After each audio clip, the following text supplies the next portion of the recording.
Bonjour à tous et bienvenue à notre webinaire Parents accompagner la démarche Parcoursup. Vous êtes très nombreux à être connectés cet après-midi et nous vous remercions de votre présence parmi nous. Au nom du Bureau national de l'appel que j'ai le plaisir de représenter cet après-midi, en ma qualité de responsable élu du service information et conseil aux familles, soyez les bienvenus. L'exercice est inédit pour nous aujourd'hui. Première fédération de parents d'élèves, c'est la première fois que nous accueillons un auditoire aussi nombreux, témoignant même de l'importance de la question de l'orientation. Quelques mots sur notre service information conseil aux familles. Sachez que c'est un service gratuit à destination de toutes les familles de l'enseignement catholique. Les salariés et les élus qui sont investis dans ces services ont pour mission d'accompagner les familles en matière d'orientation et de favoriser les relations entre les entreprises et les écoles. Nous assurons aussi la sensibilisation de tous les parents à l'accueil de la diversité pour une école toujours plus inclusive. Ces services sont disponibles à toutes les strates de notre mouvement, depuis l'appel d'établissement avec nos correspondants ICF, mais aussi dans nos appels départementaux et nos appels académiques. Ils organisent des actions de sensibilisation sur les questions éducatives, comme l'éducation au choix, les addictions, l'usage des réseaux sociaux, les écrans et bien d'autres. Mais avant de vous présenter notre intervenant cet après-midi et les points clés de son intervention, j'ai le plaisir d'accueillir Gilles Demarquet, président national de l'appel, pour quelques minutes d'intervention. Gilles, c'est à toi. Merci Catherine pour cette introduction. Bonjour à tous. L'un des rôles principaux de l'appel est d'accompagner les parents de leur mission de premiers éducateurs de leurs enfants. La pandémie nous a obligés à revoir nos modes de fonctionnement, elle nous a forcés à nous réinventer, à être réactifs et souples. Les élus et salariés n'ont pas ménagé leur peine. Cela s'est traduit par l'utilisation d'outils numériques pour maintenir le lien au sein du mouvement des appels. Et nous avons l'ambition de digitaliser encore plus notre mouvement pour répondre aux besoins constants d'accompagnement des familles. Concrètement, ce webinaire d'aujourd'hui rentre dans cette logique d'accompagnement des parents et je remercie Catherine Romuald et les services information et conseil aux familles de l'appel national de l'avoir organisé. Je remercie également M. Jérôme Teillard pour sa présence parmi nous aujourd'hui. La collaboration entre les équipes du ministère de l'enseignement supérieur et celle de l'appel pour mieux vous informer, vous parents, est très importante. Vous êtes venus aujourd'hui très nombreux, ce qui montre que le sujet vous est important. Alors, je voudrais vous faire deux invitations en préambule. La première invitation, qui peut sembler un peu iconoclaste, est de changer notre logiciel en tant que parents. En effet, souvent nous raisonnons par rapport à ce que nous connaissons, fruit de notre propre expérience. Quand j'avais 18 ans, il fallait faire une prépa pour devenir ingénieur ou faire une école de commerce. De nos jours, il existe de multiples possibilités pour devenir ingénieur, mais est-ce que nous le savons toujours ? Il existe en effet beaucoup de chemins possibles pour réussir sa vie et nous savons que nos jeunes feront pour beaucoup plusieurs métiers complètement différents. La seconde invitation est d'écouter votre enfant, d'écouter ce qu'il a envie de faire, car il s'agit de son avenir et notre rôle de parent est de l'accompagner dans son cheminement, de l'aider dans les choix qu'il va faire sur Parcoursup et non de le faire à sa place ou de décider pour lui. Chaque jeune est unique et il faut l'aider à trouver son propre chemin. Sans plus tarder, je redonne la parole à Catherine Romuald. Merci infiniment Gilles d'être avec nous. Merci pour ce petit message. Merci à l'équipe présidentielle ainsi que Vincent qui n'est pas avec nous mais qui travaille à soutenir et à développer les services information conseil aux familles. Donc vous l'aurez compris, dans ce contexte actuel, l'orientation constitue un enjeu majeur, un enjeu essentiel pour notre fédération de parents d'élèves. Et le service information conseil aux familles de l'appel national a le plaisir d'accueillir Jérôme Teillard. Ce n'est pas la première fois qu'il est avec nous, mais nous sommes toujours très heureux de le retrouver. Donc, Monsieur Teillard est inspecteur général de l'éducation, chef de projet réforme de l'accès à l'enseignement supérieur Parcoursup, donc bien sûr au ministère de l'enseignement supérieur. Il sera avec nous cet après-midi pour vous présenter Parcoursup 2021, la démarche, les grandes dates, les points importants et les ressources à notre disposition, bien sûr, nous parents, pour accompagner nos jeunes. Cet après-midi, deux élus du Bureau national sont avec moi. Merci à d'abord à Violaine Bigot, qui est en charge chez nous donc, du groupe de travail Bac-3, Bac+3. Elle va animer, c'est elle qui se fera votre porte-voix, elle va relayer vos questions. Et Hélène Lobinia, qui est en charge de l'orientation et du rapprochement école-monde professionnel, sera là pour m'aider à gérer le chat. Vous êtes sans doute familier maintenant des formats visio. Il est bon de rappeler quelques consignes. On coupe les micros, on coupe les caméras. Pour votre confort visuel, vous pouvez activer le mode mettre en évidence. Et puis, bien sûr, toutes vos questions sont les bienvenues sur la messagerie Teams.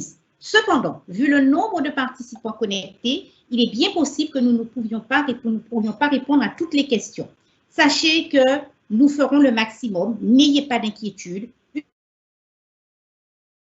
Une fois fusée. Et surtout, pour les parents qui sont connectés cet après-midi, dont les enfants ne sont pas scolarisés probablement, là où nous avons une association, M. Théard se fera un plaisir de vous indiquer tous les points relais auxquels vous pourrez donc obtenir ces informations.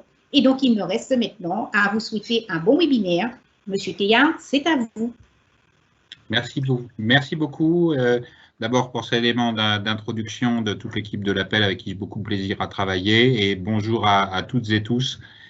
Bienvenue dans ce moment d'échange qui est un moment important pour le ministère. Bienvenue au ministère aussi de l'enseignement supérieur. Notre première mission, c'est de vous conseiller, de vous donner tous les éléments utiles à votre information pour ensuite accompagner votre enfant, comme cela a été dit, et avec à la fois le souci de, j'allais dire, je suis comme vous, j'ai passé un autre baccalauréat que celui, donc on a beaucoup de changements dans l'enseignement supérieur, mais voilà, mon but, c'est de vous donner à la fois quelques clés de présentation au départ, et puis ensuite de pouvoir répondre à vos questions, évidemment. Alors, je vous propose d'y aller sans plus tarder. Peut-être slide suivante, s'il vous plaît.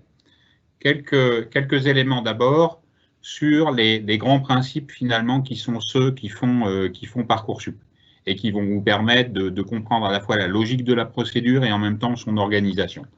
D'abord, le principe de Parcoursup, pourquoi on a changé de plateforme finalement à partir de 2018, c'est pour mettre en place un dispositif d'accompagnement de l'élève à chaque étape de la procédure.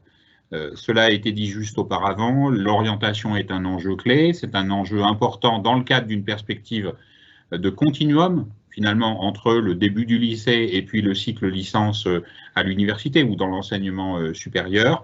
Et donc, l'élève doit être et peut être accompagné par son équipe, par d'autres intervenants que je présenterai plus tard, à la fois dans l'élaboration de son projet d'orientation, on y est, dans la formulation de ses vœux aujourd'hui et jusqu'au choix de la formation, puisque c'est le processus dans Parcoursup. Il n'y a pas de choix hiérarchisé au départ. Les élèves font les choix qu'ils souhaitent en fonction de leur motivation, en fonction de leur envie, en fonction de leur projection, en fonction des informations qu'ils vont obtenir et pouvoir découvrir. Et puis ensuite, ils font leur choix une fois qu'ils ont des propositions. Alors, notre mission sur Parcoursup, c'est de donner de l'information utile pour chacun pour choisir. L'information, c'est à la fois la connaissance des formations, et vous avez, d'ailleurs chacun peut en direct aussi le cas échéant regarder, consulter sur Parcoursup, des informations sur chaque formation, et vous avez des fiches de formation qui ont été élaborées, qui ont à peu près toutes le même modèle, ce qui permet de faciliter la consultation, la navigation entre d'une page à l'autre. Des informations sur les attendus. Qu'est-ce que sont les attendus? Les attendus, ce sont quelles sont les connaissances, les compétences que les formations vont considérer comme nécessaires pour réussir dans cette formation. Quels sont les critères qu'elles vont utiliser pour examiner les dossiers? Et nous avons essayé chaque année d'améliorer encore plus la transparence sur ces critères utilisés par les formations. Quels sont les débouchés professionnels qui sont utiles? Et vous verrez, on en parlera ensemble, que sur Parcoursup, vous avez énormément d'informations sur quelle est la capacité d'accueil, quels sont les débouchés, quels sont les taux de réussite, est-ce que cette formation est très demandée, est-ce qu'elle est moins demandée? Voilà, quels sont le type de bac qui ont pu intégrer cette formation. Toutes ces informations clés, elles sont disponibles sur Parcoursup. L'objectif, c'est évidemment à la fois de permettre aux formations d'apprécier le profil de chaque lycéen pour faire un examen des vœux et pouvoir proposer des réponses. Et l'un des principes importants dans Parcoursup, c'est que le dernier mot est toujours donné au candidat pour choisir sa formation. Il n'y a pas de choix imposé. L'élève est maître pour faire ses vœux, pour formuler ses vœux, j'y reviendrai, mais il est aussi le décideur du choix de sa formation. Et dans le cours de la procédure, il peut recevoir plusieurs propositions et il est amené à choisir. Choisir librement, mais choisir quand même, puisque c'est quand même le principe de la procédure, c'est qu'il faut faire des choix. Et je sais que c'est souvent difficile pour les lycéens qui ont l'impression de faire un choix, le choix de leur vie. Je pense qu'il faut le relativiser, et chacun dans son expérience à la fois de parents mais d'expérience d'adulte peut aussi relativiser. Mais en même temps, c'est un choix à faire et qui doit respecter des délais. Et c'est pour ça que votre accompagnement est important également. Et puis, je crois qu'il faut le dire à travers les parcours de réussite personnalisés, l'ambition de Parcoursup, c'est aussi de favoriser l'émergence de parcours plus personnalisés, qui s'adaptent à l'élève, qui sont capables de lui proposer des solutions d'accompagnement, de renforcement, le cas échéant, que ce soit disciplinaire, que ce soit sur des méthodes de travail, de manière à tous ceux qui souhaitent accéder à l'enseignement supérieur puissent le faire. Alors, si on passe à la slide suivante, je vais pouvoir vous présenter peut-être les 3 grands temps du calendrier de Parcoursup, puisque c'est un point important. Alors, premier temps, qui est celui à la limite que nous avons connu déjà, qui est le temps de la découverte des formations. La plateforme a été rendue accessible depuis le 21 décembre et vous avez pu découvrir les formations. Alors, quelques éléments sur ces formations. Elles sont aujourd'hui plus de 18 000 formations qui sont disponibles sur Parcoursup, dont à peu près 5 000 formations qui sont proposées par la voie de l'apprentissage.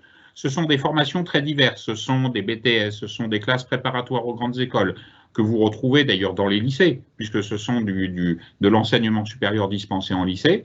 Il y a évidemment les universités avec toute la diversité des licences qui sont proposées, et je pense notamment à celles qui sont plus nouvelles, le PASS, le parcours accès santé ou les licences options santé qui sont plus nouvelles pour accéder aux études de médecine. Mais je pense aussi aux IUT qui chaque année, cette année, changent de nom en fait, puisque vous aurez des bachelors universitaires de technologie qui sont ceux qui étaient pour ceux qui ont connu comme moi les DUT, voilà, qui sont remplacés et modernisés pour leur donner la valeur d'une licence, c'est-à-dire de 3 ans d'études. Et puis vous retrouverez aussi sur Parcoursup les formations d'école d'ingénieurs, d'école de commerce, des formations en soins infirmiers, des formations paramédicales, orthoptistes, orthophonistes. 18 000 formations, elles sont toutes présentées sur Parcoursup et vous le verrez à la suite dans la présentation, il y a un petit moteur de recherche qui vous permet, par des mots-clés, de retrouver. Peut-être un principe auquel nous sommes attachés et qui, je pense, est important aussi pour vous, parents. Les diplômes qui sont des formations qui sont proposées sur Parcoursup sont des diplômes qui sont reconnus par l'État, des diplômes qui sont visés par l'État. Ça veut dire qu'il y a une démarche d'évaluation, ce qui garantit une forme de qualité des formations qui vous sont présentées. Ça ne veut pas forcément dire qu'une formation qui se trouve hors Parcoursup n'est pas de bonne qualité. Ça veut simplement dire que ces formations-là, elles ne sont pas contrôlées par l'État. Donc les garanties que vous avez dans la continuité de ces formations ne sont pas exactement les mêmes. Nous vous proposons des diplômes et l'ensemble des diplômes reconnus par l'État sont aujourd'hui présents sur Parcoursup pour l'accès en première année du premier cycle. La deuxième période, c'est celle donc, sur laquelle je vais revenir avec vous, qui est celle qui s'étend du 20 janvier, il y a un peu plus de 12 jours de cela, où nous avons ouvert la plateforme pour des inscriptions, pour la formulation des vœux. Et cette première période, elle va s'étendre jusqu'au 11 mars pour la formulation des vœux et jusqu'au 8 avril pour la finalisation des vœux. Et puis une troisième période qui va commencer le 27 mai, c'est la période pendant laquelle vos enfants recevront des propositions et devront décider des formations sur lesquelles ils vont finalement choisir de faire des études. Alors peut-être si on passe à la slide suivante, ça me permet de revenir sur cette première étape finalement de la construction du projet d'orientation. Quelle étape essentielle? Parce que si je devais, parmi les messages clés que je voudrais passer à l'attention de chacun d'entre vous, c'est Parcoursup, c'est pas compliqué. Se débrouiller à travers l'outil, c'est assez facile. Je vais vous donner quelques chiffres qui vous permettent aussi de le réaliser. J'ai regardé ce matin, nous avions déjà 660 000 candidats qui sont inscrits.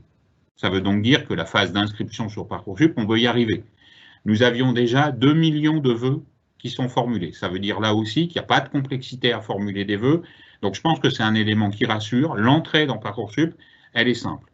Ce qui est toujours un peu plus compliqué, parce que ça demande un travail personnel, un travail de réflexion, c'est celui du projet d'orientation, c'est celui de, finalement, qu'est-ce que je souhaite faire. Alors, peut-être 2 outils pour vous aider, à la fois le site Terminal 2020-2021, que vous trouvez évidemment en ligne, qui vous donne des informations sur les filières, les formations, sur les métiers. Vous pouvez retrouver des petites vidéos, vous pouvez retrouver des réflexes avec des démarches à accompagner.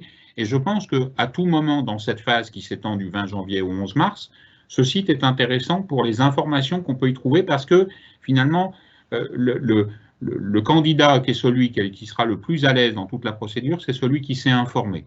Je le redis, il n'y a pas de vœux hiérarchisés, mais il y a des vœux à motiver. Et la motivation, elle vient à la fois de son intérêt personnel, mais aussi de la documentation que l'on a pu consulter et qui a permis d'affiner son projet. Deuxième site, et celui qui est à droite sur la diapo, c'est le site de Parcoursup, le moteur de recherche de Parcoursup. Vous voyez, c'est une carte interactive. Elle a été faite en s'inspirant, disons-le, de sites sur lesquels les jeunes ont aussi beaucoup de facilité à naviguer, en quelque sorte, de manière à ce que ce soit le plus simple possible et qu'on ait une visualisation très concrète de là où se trouvent les formations. C'est ce qu'on voit à la carte de France à droite. Et puis, vous avez une colonne un peu sur la gauche dans laquelle vous avez à la fois comment dire, de la saisie à faire quand vous cherchez une formation qui vous permet de poser plusieurs filtres, mais vous recevez aussi des informations très précises sur des formations. Je pense que chacune que vous avez sollicitée s'afficheront et vous pourrez trouver, vous pouvez le faire même en direct pendant que je vous parle, vous pouvez consulter la fiche de formation et vous pouvez trouver quelques informations sur l'origine des baccalauréats dans lesquels les élèves sont étudiants aujourd'hui. Vous pouvez trouver des informations sur la sélectivité, c'est-à-dire est-ce que c'est une formation très demandée ou une formation qui l'est moins. Et vous pouvez trouver un point qui est important, et je le voyais aussi dans un témoignage que je lisais dans un journal il y a quelques jours qui parlait de Parcoursup, ce qu'on appelle les formations similaires. Alors, moi aussi, j'ai été jeune à une époque, et j'avais un peu l'impression que, comme on dit, il n'y a qu'un seul chemin qui mène à Rome. Il n'y a qu'une seule formation qui mène vers un seul projet professionnel. La réalité, vous le savez comme moi, elle est très différente. Et ces formations similaires, elles sont aussi l'occasion d'accompagner votre enfant pour dire, quand on ne sait pas exactement, quand on est intéressé par un projet, quand on est intéressé à une formation, il ne faut pas hésiter non plus à regarder des formations similaires qui peuvent être aussi un vrai débouché du même projet professionnel de celui de votre enfant. Donc, le site, le moteur de recherche Parcoursup, il est détaillé là, et là je rassure tout le monde, vous n'avez pas besoin de prendre de notes. Directement dans votre dossier, il y a des vidéos qui sont accessibles. Comment je consulte le moteur de recherche, comment je formule des vœux, nous essayons à chacune des étapes, et de manière assez simple, de vous présenter les éléments pour vous débrouiller sur Parcoursup. Alors si on passe à la slide suivante, quelques bons réflexes, et puis aussi quelques conseils pour finalement vous aider dans ce travail et aider votre enfant dans ce travail d'orientation. S'informer, se renseigner, c'est sans doute l'élément le plus essentiel du message que je souhaite vous passer. Nous mettons à disposition des chats Parcoursup, ils sont disponibles dans leur calendrier. Vous allez sur la première page d'accueil de Parcoursup, vous verrez, il y a une petite rubrique sur les chats. Et ces chats, ils sont très concrets, ils sont là pour répondre aux questions de tout un chacun sur... Là, il y en avait un qui se déroulait il y a 2 jours sur les formations, les études de santé, mais on en a fait aussi sur je souhaite m'inscrire et formuler des vœux sur Parcoursup. Il y en a un peu toute la série, vous pouvez consulter le calendrier et puis venir tranquillement. Et puis, lorsque l'on a fini le chat, on met le résumé, le compte-rendu. Il est accessible pour tout le monde de manière à ce que vous puissiez le consulter quand ça vous intéresse. Je le dis parce que je sais que c'est un point d'attention et je pourrais peut-être revenir dans les questions qui seront posées là-dessus.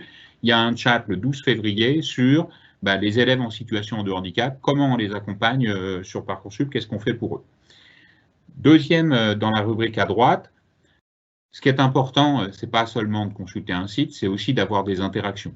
Évidemment, c'est sans doute plus difficile cette année dans le contexte que nous connaissons tous, mais je crois que ça reste essentiel.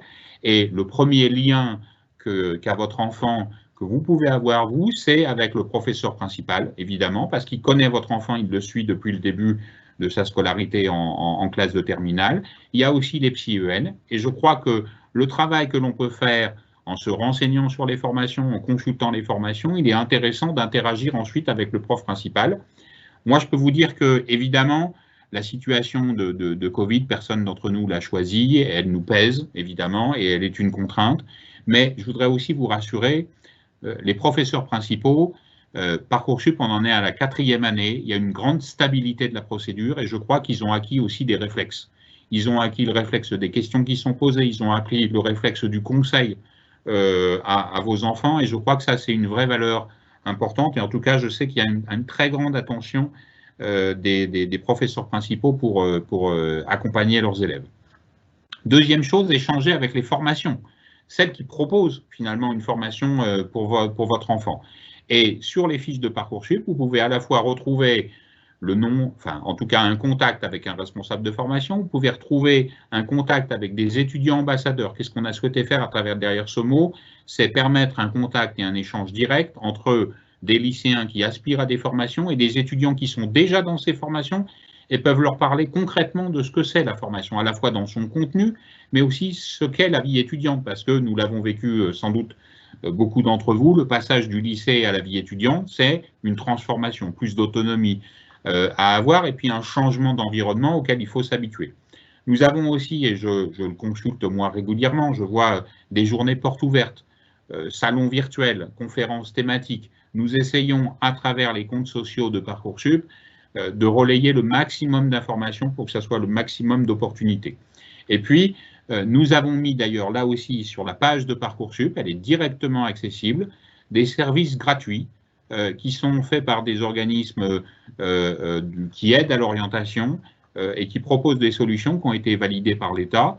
Et vous pouvez les retrouver, je pense, article 1, je pense, Job IRL. Chacun a sa spécificité, mais chacun peut être aussi une occasion d'approfondir. Et nous les mettons à disposition parce que notre objectif, c'est bien, malgré le Covid, de permettre à chacun de vos enfants d'avoir l'information, d'y accéder et d'avoir cette interaction avec des professionnels, des étudiants, des professeurs, un environnement éducatif qui permet de les conseiller et de les rassurer également. Alors, si on passe à la slide suivante, rentrons directement dans ce processus de Parcoursup et son calendrier sur cette première phase, qui est la phase qui nous occupe, qui s'étend donc du 20 janvier jusqu'au 8 avril. Évidemment, à travers les journées portes ouvertes, les salons d'orientation, et votre enfant poursuit sa réflexion et vous l'accompagnez pour faire ses choix. On s'inscrit sur Parcoursup, on crée son dossier candidat. Alors, je le dis pour les lycéens. Pour les lycéens, quand on se connecte, c'est avec son INE, qui est son identifiant national élève, que vous retrouvez sur votre inscription au baccalauréat. Si jamais vous l'avez perdu, vous demandez à votre chef d'établissement et on vous le redonnera. Mais en tout cas, la plupart des informations sont déjà saisies. Donc, cette opération est assez rapide. Et là aussi, vous serez accompagné. Il y a des petites vidéos tutos. Il y a une question, une FAQ sur Parcoursup qui peut vous guider. Et puis, toujours un réflexe sur Parcoursup. Vous avez une question, vous avez un doute, vous avez un blocage. Il y a une messagerie qu'on appelle Contact qui permet à tout moment de vous adresser aux équipes de Parcoursup pour poser votre question. Et puis, si vous n'avez pas le réflexe Contact, si votre enfant ne l'a pas, il y a un numéro vert qui est disponible là aussi sur Parcoursup, qui a ouvert le 20 janvier, qui est ouvert chaque jour de 10h à 16h et qui est gratuit, évidemment, et sur lequel vous pouvez poser vos questions, interagir avec des conseillers. Et puis, là aussi, vous avez des réseaux sociaux sur lesquels on vous accompagne. Et moi, je ne peux que vous inviter à vous abonner aux comptes sociaux sur Parcoursup, sur Instagram, sur Facebook, sur Twitter, parce que à la fois, nous diffusons de l'information générale qui rappelle les règles principales, qui donne des points d'attention, mais parfois, on répond aussi à des questions individuelles que vous pouvez vous poser au moment où vous êtes dans votre dossier Parcoursup. Parcoursup, on fonctionne avec des vœux sur des choix d'orientation.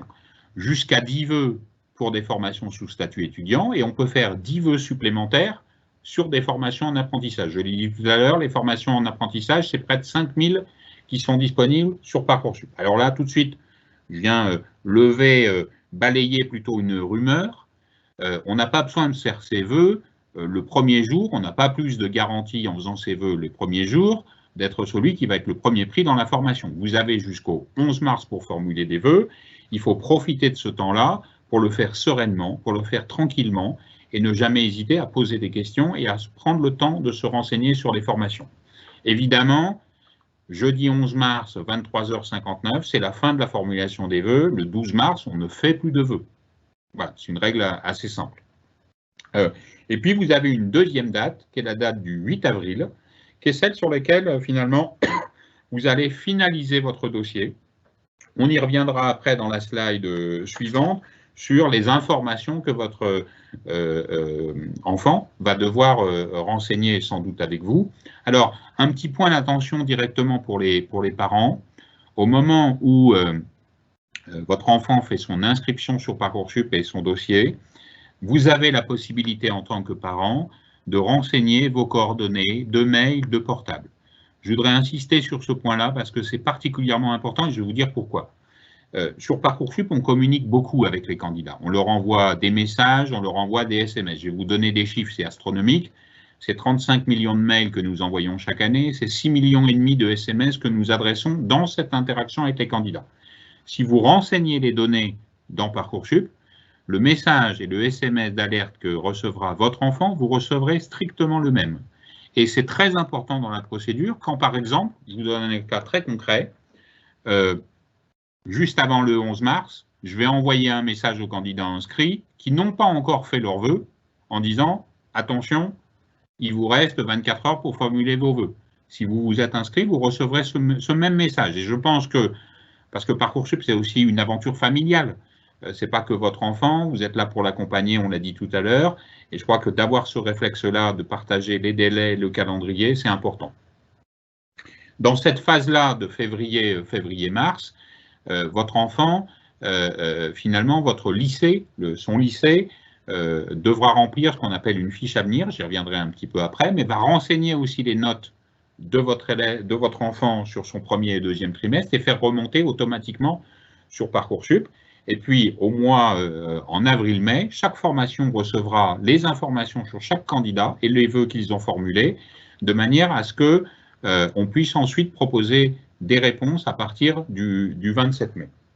Alors, si on passe à la slide suivante, on va voir finalement quels sont les éléments principaux d'un dossier dans Parcoursup. Alors, il y a à la fois ce que fait l'élève et puis ce que fait le lycée. Alors, la colonne de gauche, c'est ce que fait l'élève.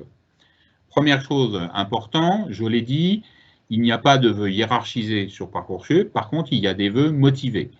Et votre enfant devra, avant le 8 avril, c'est là la différence entre le 11 mars et le 8 avril, je prends un exemple très concret, c'est Tristan.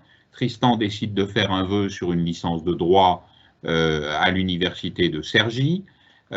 Tristan fait ce vœu et il fait ce vœu avant le 11 mars et il va devoir, avant le 8 avril, expliquer quelle est la motivation qui le conduit à faire ce vœu.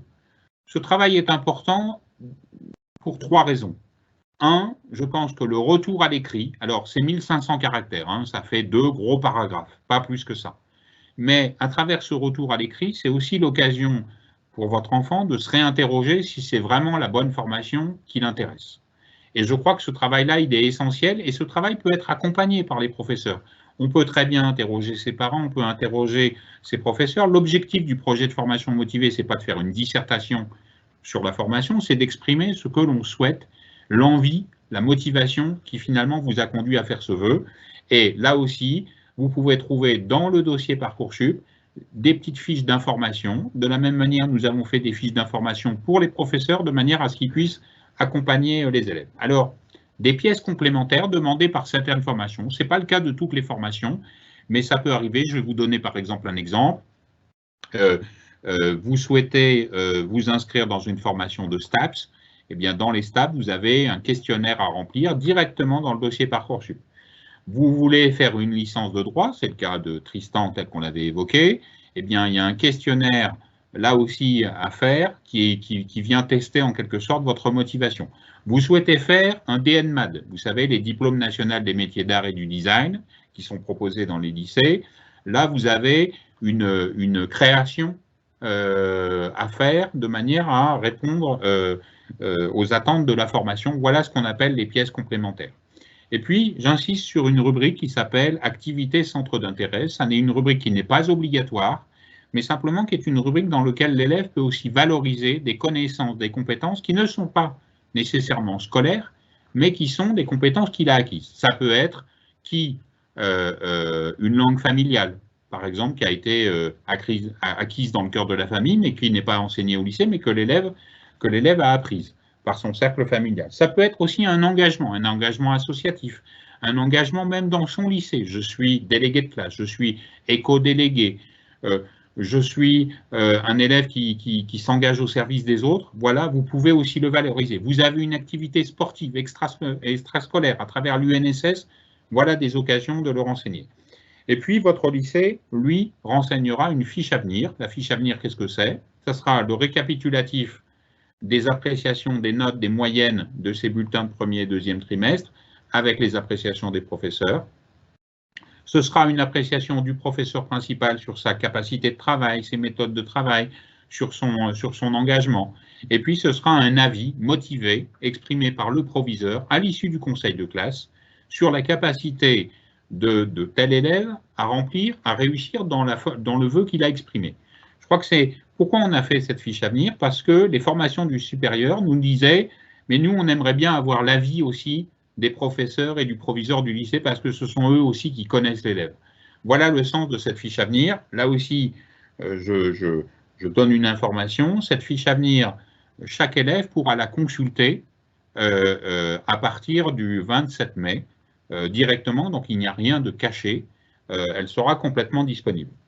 J'ajoute un petit point qui aujourd'hui n'est pas encore visible dans Parcoursup, mais pour ceux dont l'enfant s'est déjà inscrit, il y a une rubrique avec les notes du baccalauréat et les enseignements et options du baccalauréat, choisis par votre enfant. Cette rubrique, on est en train de la consolider. Je pense que dans la semaine prochaine, elle viendra se remplir avec les notes qui ont été déjà acquises pour le baccalauréat par votre enfant, avec les choix d'enseignement de spécialité et d'options qu'il a déjà fait et qui sont remontés directement par le ministère de l'Éducation nationale. Alors, un point important, et je sais qui vous préoccupe tous, c'est quels sont les bulletins notes baccalauréat qui sont renseignés dans Parcoursup. Alors, évidemment, vous avez les bulletins de l'année de première, bulletins scolaires, notes des évaluations communes et des épreuves anticipées de français. Alors, vous le savez comme moi, le contexte de l'année 2020 n'a pas permis de réaliser les épreuves, même chose en 2021, et donc ce sont les notes des bulletins scolaires qui sont utilisées à la fois pour Parcoursup, mais aussi pour le baccalauréat. Et puis pour l'année de terminale, la spécificité, c'est que vous avez les bulletins scolaires premier et deuxième trimestre qui sont remontés automatiquement sur Parcoursup, et vous avez pour les enseignements de spécialité, vous avez tous pris connaissance de la décision du ministre de l'Éducation nationale il y a maintenant près d'une quinzaine de jours, donc qui a décidé que les épreuves qui étaient prévues entre le 15 et le 17 mars ne se dérouleraient pas, mais qu'à la place, on prendrait les notes des 2 premiers trimestres de l'année de terminale. Mais je voudrais quand même revenir sur l'intérêt finalement aussi de cette réforme du lycée et de l'articulation avec Parcoursup. L'objectif, c'est bien que le travail qui a été accompli par l'élève durant sa scolarité pour le baccalauréat soit quelque chose qui serve aussi son dossier pour Parcoursup. Je vais donner un petit exemple très concret, alors qui n'est pas sur les notes, mais vous voyez le projet de formation motivée qu'on a évoqué tout à l'heure, qui est celui dans lequel l'élève exprime sa motivation. Eh bien, ce travail-là que fait l'élève pour Parcoursup, c'est un travail qui lui sera utile pour le grand oral. Le grand oral qui se déroulera en fin du mois de juin. Et dans le grand oral, vous avez une partie de l'exercice devant le jury qui est de présenter son projet d'orientation. C'est bien la même chose que dont on parle. Donc, le travail de Parcoursup est utile au baccalauréat. Les notes et le travail que l'on fait pour le baccalauréat est utile pour le dossier du candidat sur Parcoursup. Peut-être si on va à la slide suivante, je voudrais évoquer un point particulier sur Parcoursup, mais qui est utile. C'est aussi le fait que Parcoursup, ce n'est pas simplement une plateforme, c'est aussi une action engagée par les pouvoirs publics et le ministère au service de l'égalité des chances. Nous réservons des places, nous priorisons des places pour les lycéens boursiers dans chacune des formations, que ce soit des formations sélectives ou non sélectives. Je le dis très simplement, les formations sélectives, ce sont les BTS, les écoles d'ingénieurs, ce sont des formations qui peuvent vous donner une réponse négative. Les formations non sélectives, ce sont les formations à l'université dont la vocation est d'accueillir tout le monde, évidemment dans une limite de capacité. Mais voilà, nous priorisons ces lycéens boursiers, pas besoin d'action particulière. En fait, le fait d'être boursier de l'enseignement secondaire nous sera remonté comme information. Il y a une aide financière pour les lycéens boursiers qui souhaitent faire des vœux en dehors de leur académie et faire une formation en dehors de leur académie d'origine. C'est une propension de plus en plus forte des élèves qui souhaitent aussi profiter des études pour, j'allais dire, prendre aussi de l'autonomie, et puis parce qu'il y a des formations qui les attirent dans une autre académie.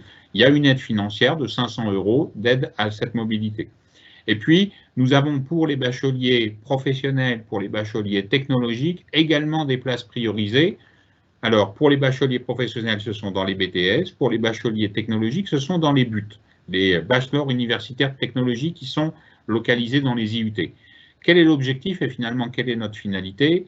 C'est parce que l'on sait que bacheliers professionnels et bacheliers technologiques réussissent mieux dans ces filières courtes que nous priorisons les places plutôt qu'ils aillent sur des formations dans lesquelles l'adéquation avec leur parcours au lycée est peut-être plus fragile. Je passe, s'il vous plaît, à la slide suivante, qui est celle, finalement, de qu'est-ce qui se passe. On a vu, on a réfléchi sur son projet d'orientation, on a formulé des vœux avant le 11 mars, on a finalisé son dossier avant le 8 avril, et nous voilà ensuite au mois de mai, au moment où on reçoit des propositions. Alors, cette phase de proposition, elle va démarrer le jeudi 27 mai, et les lycéens recevront des propositions aux vœux qu'ils ont formulés. Alors là aussi, je le dis pour rassurer, chacun des vœux est indépendant et chaque formation ne connaît que le vœu pour lequel vous l'avez fait pour elle, en quelque sorte. Donc, toutes les formations ne connaissent pas tous les vœux qui ont été exprimés. Et chacun des candidats reçoit des propositions d'admission et doit y répondre. Ça, c'est le principe de fonctionnement. Donc, à partir du 27 mai, des propositions et à ce moment-là, un délai qui est fixé par la plateforme pour y répondre. Alors, qu'est-ce qu'on reçoit comme type de réponse? Alors, il y a plusieurs types de réponses selon les formations. Quand vous avez fait des vœux sur des filières sélectives, vous pouvez recevoir soit des réponses, une réponse oui, qui est une réponse favorable, et auquel cas, vous devez répondre, est-ce que j'accepte ou est-ce que je renonce à cette proposition? Vous pouvez recevoir une réponse négative, ça peut arriver parce que le dossier a été considéré comme trop faible pour réussir dans cette formation. C'est bien la réussite qui est le fil rouge, en quelque sorte, du sens des réponses. Et puis, quand vous êtes à l'université, vous pouvez recevoir, c'est à la fois des oui, mais des fois, vous pouvez recevoir des oui-si. On l'a évoqué tout à l'heure. Les oui-si, c'est des réponses dans lesquelles l'université dit oui, je vous accueille dans cette formation, mais je vais vous demander de recevoir des enseignements particuliers ou des renforcements disciplinaires, méthodologiques pour vous aider à réussir. Et puis, parce que, il faut le dire, et vous le savez, vous avez sans doute entendu parler, il y a des réponses où on est en attente. Ça, on peut recevoir des réponses en attente, aussi bien quand on est sur une formation sélective ou non sélective. Qu'est-ce que ça veut dire quand on est en attente? Ça veut dire que la formation considère que oui, vous pourriez venir dans cette formation, mais que dans le classement qu'elle a opéré, parce qu'il y avait plus de candidats qu'il n'y avait de places, elle a opéré un classement et les propositions ont été envoyées au premier candidat et vous vous trouvez en attente. Alors, être en attente, ce n'est pas la catastrophe, parce qu'on vous donne aussi des indicateurs. Chaque candidat recevra un indicateur qui lui permet de se positionner. Qu'est-ce qu'on a comme indication? On a sa place dans la liste d'attente et la liste d'attente, elle évolue très vite, et notamment dans les premiers jours. Donc, il ne faut pas se désespérer parce qu'on est en attente, elle va évoluer. Et qu'est-ce qu'on donne comme indicateur aussi pour se dire, finalement, est-ce que je vais avoir vraiment une réponse? Eh bien, on vous donne l'indicateur dans votre dossier du rang, finalement, dans le classement du dernier candidat qui a été pris l'année précédente. Je vais prendre un exemple, là aussi, c'est Isabelle. Isabelle a fait un vœu dans une licence de psychologie et Isabelle est 300e sur la liste d'attente. Mais on lui donne l'information dans son dossier que le dernier candidat qui était admis en 2020, il était 1300e dans la liste d'attente. Donc, peut-être que Isabelle n'a pas réussi de vœu dès le premier jour, mais ça donne une indication à Isabelle qu'elle va en recevoir dans les jours qui vont venir. Donc, ça doit participer aussi à une forme de sérénité, de se dire, voilà, la procédure évolue, et bon, vous allez pouvoir recevoir des propositions. Évidemment, si Isabelle, je ne le souhaite pas pour elle, mais Isabelle, elle est 3000e dans la liste d'attente et que le candidat qui a été le dernier prix est 1500e, évidemment là, elle a sans doute plus d'inquiétude à se faire sur ce vœu. En tout cas, nous apportons des informations ciblées permettant d'expliquer la situation et cette position évolue chaque jour. Là aussi, le premier jour des propositions, on vous envoie un message et une alerte SMS pour dire que vous avez reçu une proposition. Et lorsqu'il ne reste plus que 24 heures pour répondre, là aussi, pas d'inquiétude, à la fois un nouveau SMS pour vous dire qu'il vous reste 24 heures pour répondre. Et je reviens sur ce que je disais tout à l'heure, l'importance que les parents puissent s'inscrire pour recevoir le même message que leur enfant. Cette procédure où je reçois des propositions et je dois y répondre, elle va se dérouler entre le 27 mai et le 16 juillet. Nous ferons un point d'étape autour du 29 juin pour savoir où est-ce que vous en êtes de votre situation. Les résultats du baccalauréat arriveront le 6 juillet et finalement, vous devrez vous positionner entre le 16 juillet, avant le 16 juillet pour connaître finalement qui est la date de fin de la phase principale. Peut-être un point d'information parce que vous l'avez entendu, qu'est-ce qui se passe pour ceux qui n'ont pas de proposition? Eh bien, dès le début du mois de juillet, nous mettons en place des dispositifs d'accompagnement dans chacune des académies de manière à ce qu'on aide ceux qui n'ont pas encore trouvé de proposition. Et je voudrais peut-être aussi rassurer les parents, lorsque l'on est à la mi-juillet, quasiment plus de 8 lycéens sur 10 ont eu des propositions. Lorsqu'on est sur le bac général, c'est plus de 9 sur 10. C'est évidemment un peu plus difficile sur les bacheliers professionnels qui ont moins de réponses. Mais en tout cas, il y a un dispositif, personne n'est jamais laissé seul. Et nous proposerons un accompagnement. On fera la démarche de proposer à votre enfant, s'il est dans cette situation-là, un accompagnement. Voilà pour ces éléments. Alors, avant de répondre à vos questions, peut-être je terminerai sur la slide suivante par quelques conseils dans la procédure. Vraiment, moi, les mots que je voudrais que vous puissiez retenir, c'est des mots de sérénité. On en est à la 4e année, à chaque fois il y avait à peu près 1 million de candidats et on a réussi aussi à trouver des propositions pour l'essentiel d'entre eux. Je le dis, l'an dernier, le nombre de lycéens qui n'avaient pas pu trouver de propositions, ils étaient 591. Au départ de la procédure, ils étaient 663 000. Alors, ne pas attendre la dernière minute pour s'informer, préparer son projet d'orientation. Je vous ai indiqué toutes les sollicitations que vous pouvez faire, toutes les opportunités d'échange que vous avez. Échanger au sein de son lycée, c'est très important avec son professeur principal, profiter des salons, des rencontres, profiter aussi des temps d'échange tels que l'on a là avec l'appel pour se renseigner, pour connaître la procédure. Inscrivez-vous sur les comptes sociaux de Parcoursup pour suivre l'actualité de Parcoursup régulièrement.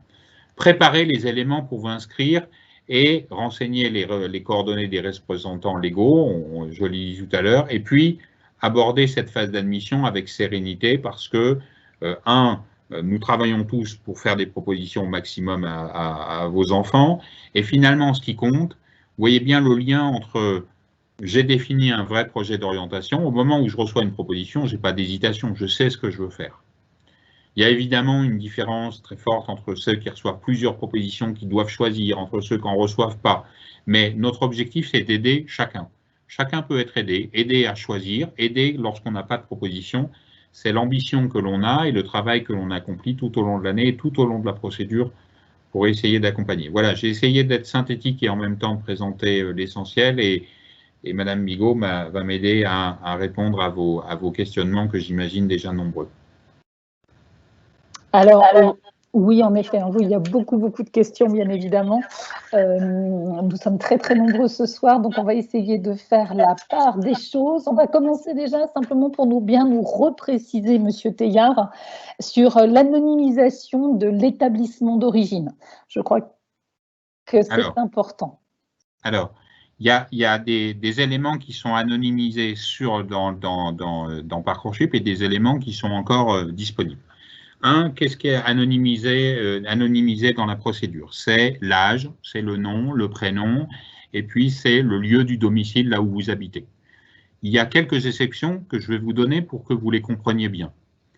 Lorsque vous faites un vœu en apprentissage, l'apprentissage est fondé sur une relation avec un employeur. Évidemment, on ne peut pas masquer votre identité, puisque ensuite vous allez être en contact avec cet employeur. Il peut y avoir le cas où vous passez un concours avec des épreuves. Et donc, vous allez être convoqué à ce concours. Et évidemment, on a besoin à la fois de votre adresse. Il peut y avoir aussi certains cas, pour prendre un exemple très concret, vous candidatez pour une CPGE dans lequel il y a un internat. Et vous faites des vœux avec l'internat. Et parfois, il y a un internat, enfin parfois tout le temps d'ailleurs, internat de filles, internat de garçons. Évidemment, on a besoin de connaître ces éléments. Et puis parce que les formations qui font ce travail-là, elles le font aussi en considération l'accueil dans un internat de la distance auquel vous habitez par rapport de manière à attribuer ces places à l'internat de manière plus juste. Est-ce que le lycée est anonymisé? La réponse est non, puisqu'elle figure sur la fiche à venir où on voit quel est le lycée. Mais je voudrais aussi rassurer là-dessus. Il n'y a pas d'objectif de discrimination et nous disons aux formations très clairement, et elles sont très clairement informées, on ne choisit pas tel ou tel parce qu'il vient de tel ou tel lycée. Cet élément-là, il est utilisé par cette formation, par les formations à la fois parce que on peut y compris aider des candidats, je pense à tous ceux qui sont dans des cordées de la réussite, dans un certain nombre d'établissements, de quartiers politiques de la ville, qui ont des partenariats avec des universités où cette information est connue. Et puis, il peut aussi arriver que les formations savent que d'un lycée à un autre, il y a des très grandes différences de notes. Et que leur sujet, c'est de refaire une évaluation équilibrée permettant de tenir compte de situations différentes.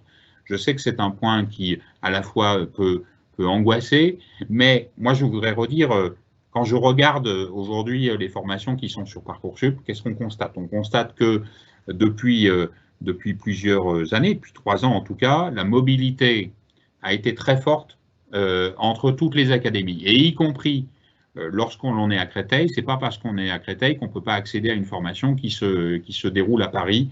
Voilà au moins les premiers éléments que je pouvais apporter. Très bien. On va continuer dans l'ordre qui nous est arrivé sur les différentes, par exemple, double notation, problèmes de notation, les commissions d'harmonisation qu'on a cette année. Toute cette problématique que les parents peuvent avoir sur ces problématiques de notes et de comment elles sont reportées, utilisées par Parcoursup. Et puis, vous nous toucherez un mot, je sais que c'est un sujet qui vous intéresse, sur ce fameux algorithme. Vous savez que parfois, nous avons des fantasmes, nous parents, de dire que tout est décidé par l'algorithme. Donc, dites-nous un mot. Je voudrais à la limite commencer par ça. On peut entendre en disant c'est l'algorithme de Parcoursup qui décide de votre orientation et qui décide. Alors, moi, je ne fais aucun classement. Alors, je ne suis pas un algorithme, déjà, mais ça, vous en y étiez aperçu. La deuxième chose, c'est que je ne fais aucun classement. Ce sont des formations qui font des classements et qui le font dans des cadres de commission d'examen des vœux qui examinent les dossiers formulés par les candidats. Et puis, là aussi, il y a quelque chose qu'il faut essayer de clarifier entre nous tous. Qu'est-ce que c'est un algorithme? L'algorithme, c'est, au fond, quels sont les critères qu'elles utilisent. Qu'est-ce qui est important pour eux? Comment elles différencient la prise en compte de telle note, peut-être de tel ou tel élément? La motivation est importante. Et pour cela, dans chaque fiche de formation, nous avons exigé de la part des formations qu'elles puissent renseigner quels sont les critères qu'elles utilisent lorsqu'elles font l'examen des dossiers. Et ces critères, ils vous sont communiqués avec un ordre assez précis d'ailleurs. Vous voyez des éléments qui sont liés à la fois aux compétences académiques, vous voyez des éléments qui peuvent être liés à l'engagement, vous voyez des éléments qui sont liés, ça vous pouvez les retrouver sur chacune des fiches de formation de Parcoursup. Et puis, je le dis là aussi parce que c'est un droit que garantit Parcoursup, lorsque vous n'êtes pas pris dans une formation, vous avez le droit de l'interroger directement sur pourquoi je n'ai pas été retenu dans telle ou telle formation. Alors, la question des notes, évidemment, on est dans une année particulière dans laquelle, à la fois, c'est les bulletins scolaires qui sont essentiellement utilisés et pas des notes d'épreuves terminales. Mais je voudrais aussi revenir, indépendamment de cette année particulière, ça a toujours été le cas jusqu'à présent sur Parcoursup où c'était les notes des bulletins qui étaient remontés automatiquement. Et ces notes, vous les voyez puisque au moment où elles seront remontées automatiquement, eh bien, votre enfant sera sollicité, je pense vers la fin du mois de mars, il sera sollicité pour vérifier que les notes qui sont rentrées dans Parcoursup par son lycée sont bien les bonnes. Et s'il y a une erreur que vous détectez, il faut ne pas hésiter à le signaler au chef d'établissement qui opère la correction de manière à ce que dans Parcoursup, on ait les bonnes notations. Deuxième élément, les questions d'harmonisation. Alors, vous avez entendu le ministre, il y aura des commissions d'harmonisation pour le baccalauréat, mais ça, c'est le 3e trimestre. Mais le ministère de l'Éducation nationale va adresser à l'ensemble des établissements, des professeurs, aussi des éléments de guide d'évaluation, sans doute là, dans les prochains jours ou prochaines semaines, puis ce seront des éléments publics qui sont sur EduScol, sur la manière de faire l'évaluation discipline par discipline, sur la manière aussi, qu'est-ce qu'on met dans Parcoursup, d'avoir une moyenne sans doute à partir de 3 notes, parce que c'est un élément qui permet de constituer une moyenne, on ne fait pas une moyenne à partir d'une seule note. Et puis, je voudrais aussi rassurer, j'ai dit que ce n'était pas un algorithme qui faisait l'examen des vœux. Ceux qui font l'examen des vœux, ce sont des professionnels de l'enseignement supérieur, qui sont des professeurs et qui sont habitués aussi à examiner. Donc, ce sont eux qui vont analyser à partir de vos notes, qui savent aussi quelle est, parce qu'ils connaissent les programmes scolaires, je vais essayer de donner un exemple un peu particulier, parce que je sais qu'il peut y avoir beaucoup de parents intéressés par ceux qui sont dans des classes de sections internationales, des sections européennes, de ce qu'on appelle les ABI-Bac, enfin les formations double bac. Eh bien, nous faisons une information vis-à-vis des formations d'enseignement supérieur pour leur signaler quel est le contenu des enseignements dans ces formations très particulières dans lesquelles un élève peut maîtriser, finalement, avoir des enseignements dans une langue étrangère. Voilà. Nous faisons aussi ce travail d'information et chaque année, nous apprenons. Et j'allais dire que le dialogue que j'ai aujourd'hui avec vous et que j'ai d'autres fois avec d'autres organisations, d'autres parents, j'ai fait il n'y a pas si longtemps une visio avec l'ensemble des lycéens qui étaient dans des lycées franco-allemands. Voilà, j'apprends aussi des choses. On le prend en compte de manière à porter cette information auprès des établissements d'enseignement supérieur. En tout cas, vous aurez tous dans votre dossier Parcoursup les notes du 1er et du 2e trimestre de l'année de terminale et elles seront remontées automatiquement. Si votre établissement ne remonte pas automatiquement, il peut y avoir des établissements qui ne renseignent pas les notes. C'est l'élève qui renseigne les notes, évidemment, en lien avec son professeur principal. Ok, très bien. Donc, cette problématique de différenciation, de notation, de ce qui pourrait être compliqué parce que les établissements ne notent pas tous de la même façon, et également cette problématique d'harmonisation, puisque les épreuves, les évaluations communes n'auront pas eu lieu cette année. Comment ça va se passer par rapport à Parcoursup? Alors, il faut aussi rassurer en disant que ce n'est pas la première année qu'il y a des notes de bulletins scolaires qui remontent. Ce n'est pas la première année non plus qu'il y a des professeurs qui ont des notations différentes de l'un à l'autre. Mais ce n'est même pas une question de lycée, c'est à l'intérieur du même lycée. Enfin, j'ai été il y a trop longtemps lycéen, moi aussi. Et j'ai eu tel ou tel professeur qui notait pas de la même manière que tel ou tel. Et le sens du travail que fait le ministère de l'Éducation nationale pour donner des orientations sur le guide d'évaluation va dans le sens d'une meilleure harmonisation entre enseignants sur quelques principes qui viennent les guider. Les harmonisations, je le redis, qui sont faites à la fin, comme il y en a eu à la fin de l'année 2020 pour les notes du baccalauréat, ce sont des commissions et c'est pour le baccalauréat. Là, nous prenons les notes telles qu'elles sont exprimées. Mais là aussi, je veux redire, je pense notamment parce que j'ai souvent eu des discussions avec les professeurs des classes préparatoires, par exemple, qui sont habitués aussi à une diversité des notes, qui les voient, la diversité de notes, et qui, dans leur travail d'évaluation, font aussi des ajustements permettant d'avoir cette équité entre l'ensemble des lycées. Mais je crois qu'il ne faut pas se faire non plus de fantasmes à partir de cette situation-là. Il n'y a pas d'algorithme pré-paramétré pour dire quand on vient d'ici, eh ben c'est comme ça, quand on vient de tel autre endroit, c'est telle autre manière. Je crois que il y a des enseignants qui sont ceux qui examinent les vœux, qui ont conscience de ces éléments-là, qui examinent aussi avec bienveillance dans l'ensemble des lycées. Et puis, moi, je n'ai pas trouvé de cas de discrimination sur Parcoursup, et d'autres qui se sont penchés, Cour des comptes, défenseurs des droits, n'ont pas trouvé de cas individuels de discrimination. Mais chaque année, nous avons le souci. Et je voudrais aussi, alors évidemment, vous êtes les parents de jeunes qui sont cette année sur Parcoursup, donc l'avenir vous intéresse moins, mais vous pouvez avoir un autre enfant qui est en seconde. L'intérêt du baccalauréat. Nous ne pouvons pas cette année faire des épreuves d'enseignement de spécialité comme cela avait été prévu entre le 15 et le 17 mars. Mais l'an prochain, espérons qu'on soit sorti du Covid et que ces épreuves, elles peuvent se dérouler. Ça permettra aussi d'avoir des notes qui sont des notes de baccalauréat, qui sont des notes à partir d'épreuves terminales et qui intégreront Parcoursup. Évidemment, j'aurais souhaité, comme vous, que ça puisse se faire cette année. Nous sommes dans un contexte très particulier et moi, je travaille tous les jours avec les formations d'enseignement supérieur. Elles auront aussi le souci de s'adapter à cette situation très particulière de l'année 2021.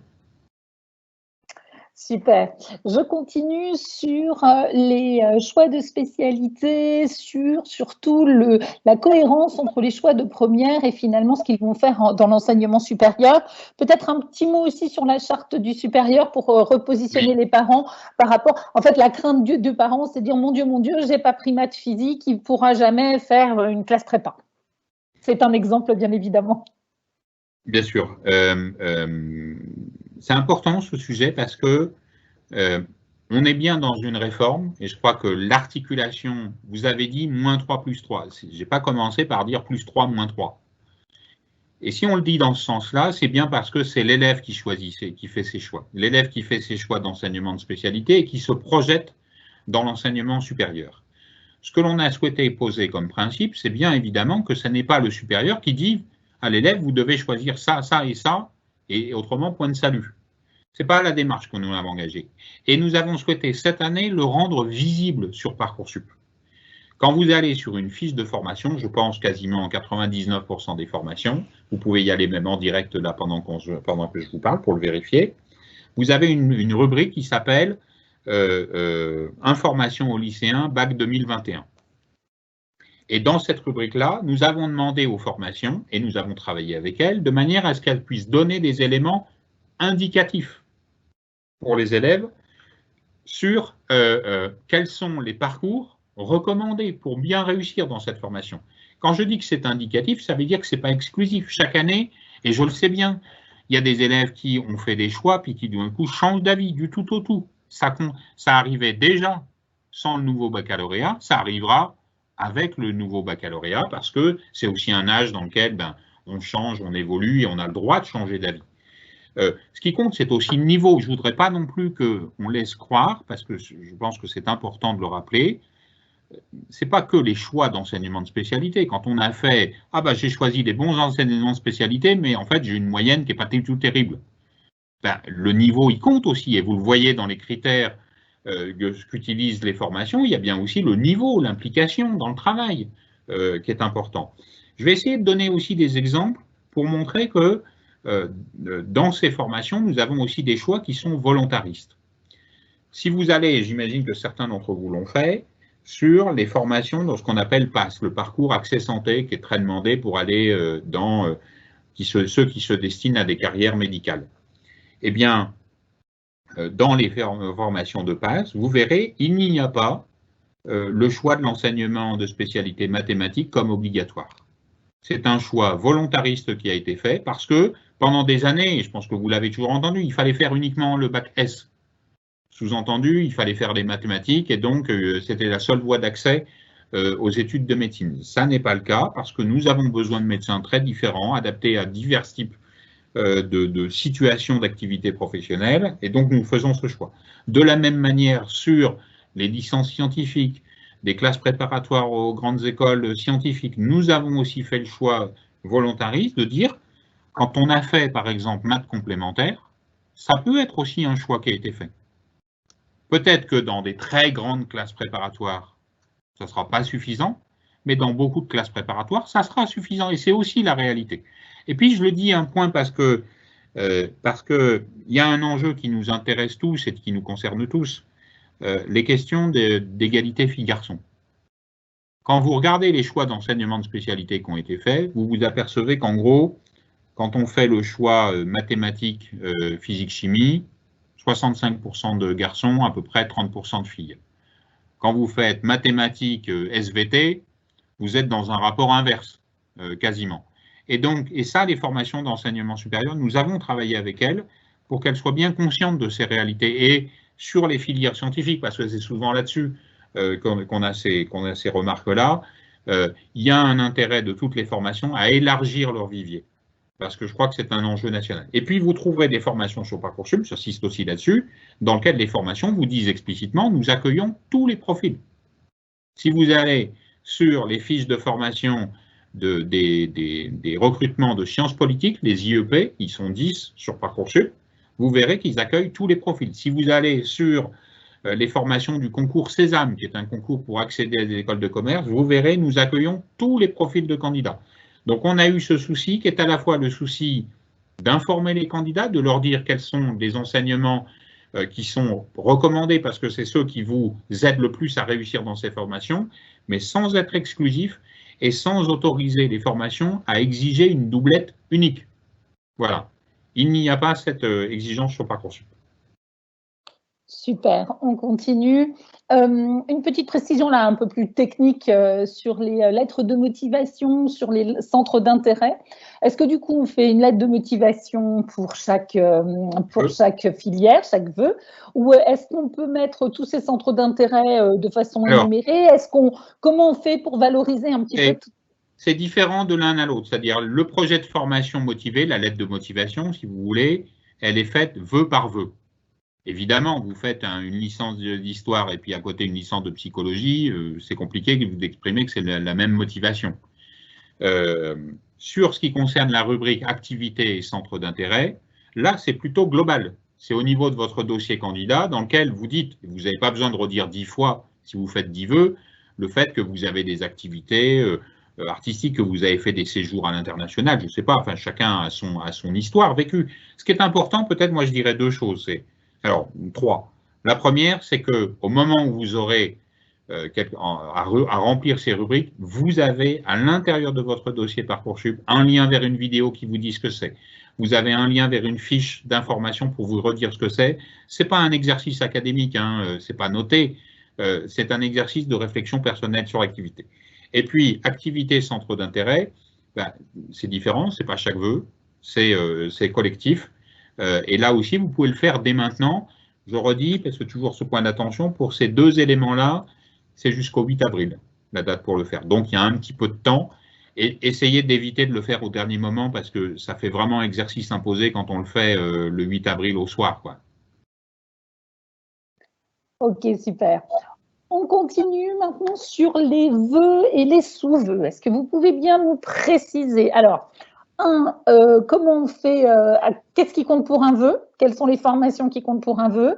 À combien on a droit de sous-vœux? Donc, c'est 20, mais comment ils se répartissent? Tous ces concours. Et puis aussi, un petit focus particulier sur tous les concours qui peuvent avoir lieu avec toutes les écoles, soit de commerce, soit scientifiques, qui recrutent en post-bac. Alors, déjà, je rassure tout le monde, vous n'avez pas besoin de compter, de prendre votre calculatrice. Dans Parcoursup, il y a une règle automatique qui va vous dire combien vous avez de vœux et si jamais vous dépassez, qui bloquera les vœux. Donc, il n'y a rien de compliqué. Et là aussi, quand vous faites des vœux, il y a des petites fiches, il y a un tuto vidéo qui est spécifiquement mis pour se rappeler des grandes règles concernant les vœux et les sous-vœux. Première règle importante, on a 10 vœux, d'une manière générale. Lorsqu'on fait des sous-vœux, en fait, finalement, ça sert à quoi les sous-vœux? Ça sert à faire un peu plus de vœux sans que ça compte dans son compteur de 10 vœux. Je vais essayer de donner quelques exemples très précis pour que chacun s'y retrouve. Je donne quelques exemples qui arrivent quasiment systématiquement. Les licences, par exemple, c'est très rare qu'il y ait des vœux multiples sur les licences. Ça veut dire, je donne l'exemple, Stéphanie veut faire une licence de droit et elle est intéressée par l'université à Cergy, l'université à Besançon, l'université à Dijon. Ça lui coûte 3 vœux quand elle fait ses vœux, parce qu'il n'y a pas d'association entre ces formations. Et puis, il y a des formations dans lesquelles on retrouve des regroupements.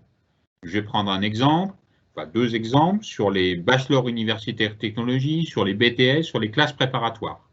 Là, ce sont des diplômes nationaux, et finalement, vous faites un vœu sur le BTS MUC, par exemple, et ensuite vous voyez toute la liste des établissements scolaires qui proposent cette formation, les différents lycées qui la proposent. Et là, vous avez un compteur pour chaque diplôme que vous pouvez faire de l'ordre de 10 sous-vœux, c'est-à-dire vous pouvez faire 10 fois le BTS MUC dans 10 établissements différents. Et puis, on vous dit qu'au total, vous avez 20 sous-vœux en maximum. C'est le cas aussi sur les BTS, c'est le cas pour les classes préparatoires. Par exemple, vous faites la nouvelle classe préparatoire qui est arrivée cette année, MP2I, pour ceux qui s'intéressent à l'informatique. Eh bien, MP2I, c'est une seule et même voie, ça vous coûte un vœu, et ensuite vous choisissez vos établissements. Et puis, il y a des cas particuliers où, parce qu'il y a une très grande diversité, il n'y a pas de limitation du nombre de sous-vœux. C'est le cas, pour reprendre votre question, le cas des concours d'école d'ingénieurs et des concours d'école de commerce. Concours Access, concours Sésame, concours des écoles INSA, concours des GEPI Polytech. Vous n'avez pas de limitation. Alors, pas de limitation, ça ne veut pas dire qu'il faut tout cocher, parce qu'en fait, il faut faire des vœux là où ça vous intéresse, là où vous avez une destination géographique, où vous êtes porté à vous y rendre effectivement. Il y a aussi, parce que c'est un cas, et je vais donner un exemple concret, les instituts de formation en soins infirmiers. Je prends cet exemple parce que les instituts de formation en soins infirmiers, c'est la formation la plus demandée sur Parcoursup. Je vous donne un exemple. On est en région Bretagne, autour de Vannes, où il y a une université. Il y a un IFSI qui est un regroupement d'IFSI. Vous faites un vœu sur le regroupement d'IFSI Bretagne, et ensuite, vous avez le choix de toutes les écoles d'infirmières, si je raccourcis, ou d'infirmiers, d'infirmières, qui sont présentes dans la région Bretagne. Et là aussi, pas de limitation. Donc, je pense que ce qu'il faut retenir, c'est que globalement, il y a suffisamment de vœux pour que vous puissiez faire vos choix. Au-delà de 10 vœux, ça veut dire qu'à un moment donné, vous n'avez plus de priorité. 2, vous avez la mécanique des sous-vœux qui vous permet d'aller au-delà du nombre. Et 3, vous avez toujours des repères qui vous disent sur Parcoursup, est-ce que vous êtes dans un regroupement, est-ce que vous n'êtes pas dans un regroupement, et qui vous donnent la limite des vœux que vous pouvez faire de manière à ce qu'il n'y ait personne qui se trompe. Ok, je reviens on reviendra après sur les délais de réponse et puis pour bien comprendre les oui-si, oui, machin, etc.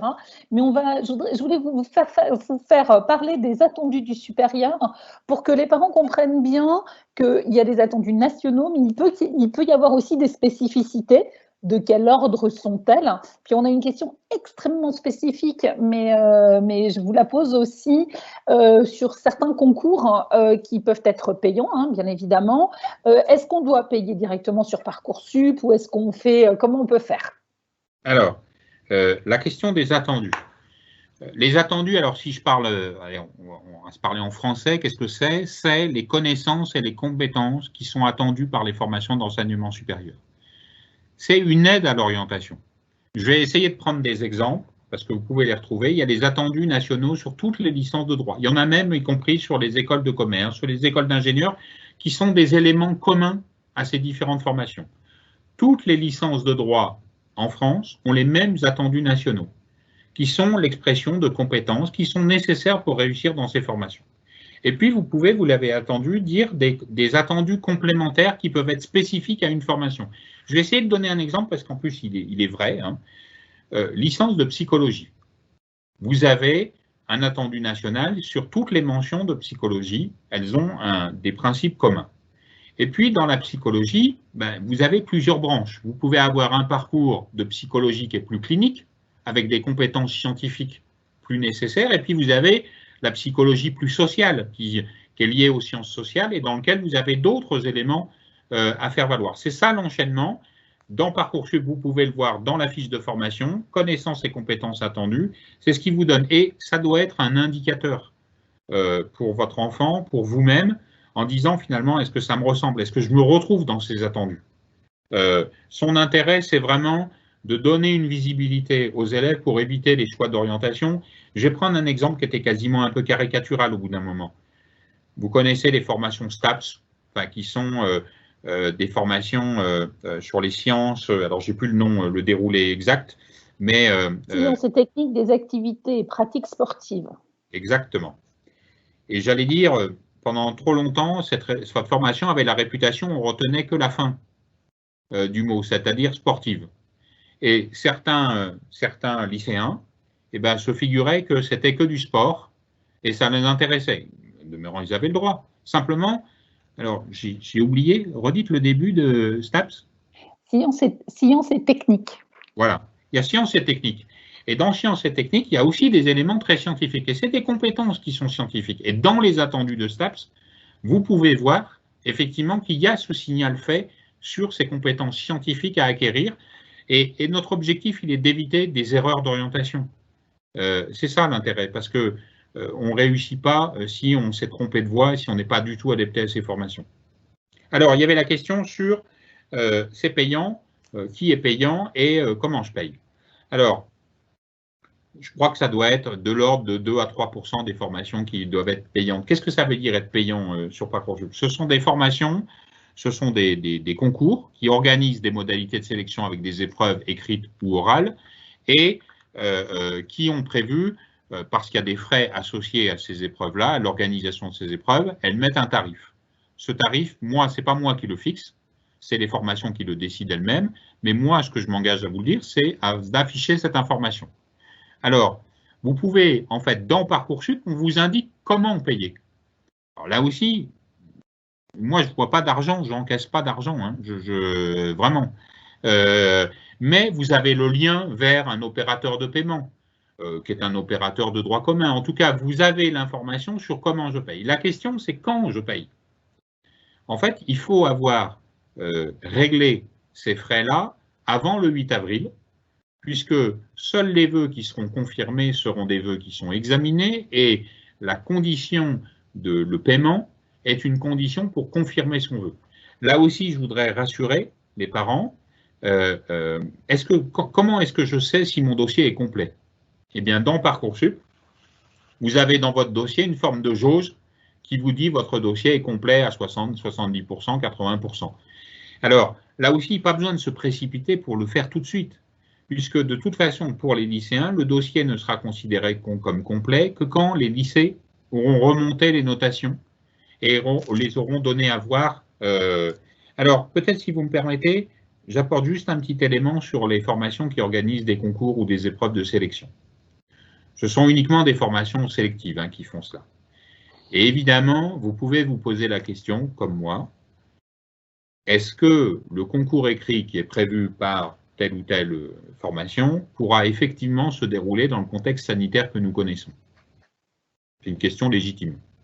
Et nous avons demandé aux formations, et cette information est disponible depuis le 20 janvier sur Parcoursup, qu'elles vous indiquent si elles ont une solution alternative, un plan B en quelque sorte.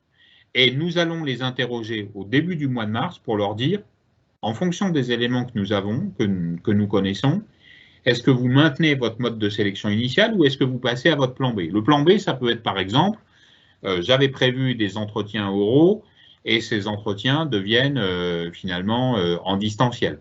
Ça peut être, j'avais prévu une épreuve écrite et finalement je vais me contenter de l'examen du dossier. Voilà, c'est ça. On a jugé qu'il était nécessaire de vous donner cette information en amont pour que vous l'ayez. Et avant la fin de la formulation des vœux, donc avant le 11 mars, vous aurez l'information définitive sur les modalités de sélection de ces formations qui ont des concours écrits pour qu'on tienne compte aussi à la fois de cette incertitude liée au Covid.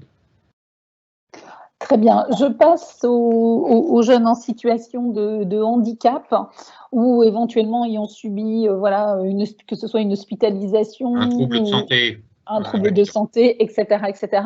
Comment ça va se passer? Est-ce qu'on l'indique? Est-ce qu'on l'indique pas? Quels sont les critères par rapport à ces situations un peu particulières?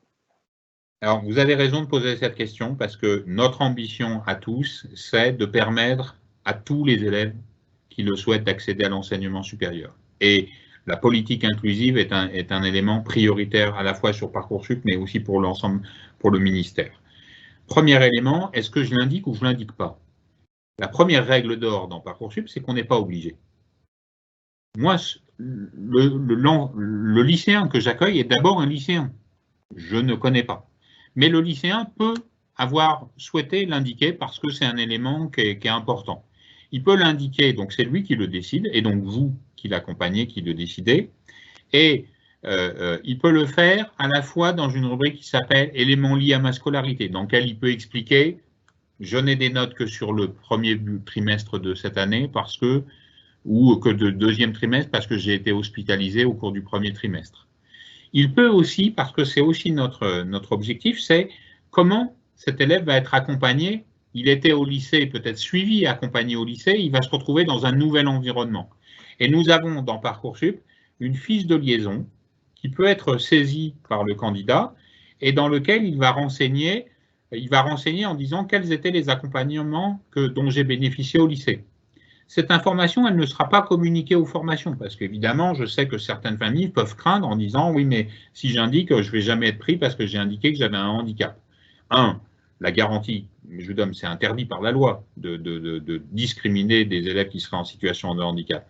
Mais je voudrais aussi dire que si on fait cette fiche de liaison, vous pouvez la remplir, vous pouvez ensuite, lorsque vous acceptez une formation, finalement la transmettre à un référent handicap de manière à ce qu'on prenne en compte le plus tôt possible la spécificité de votre enfant.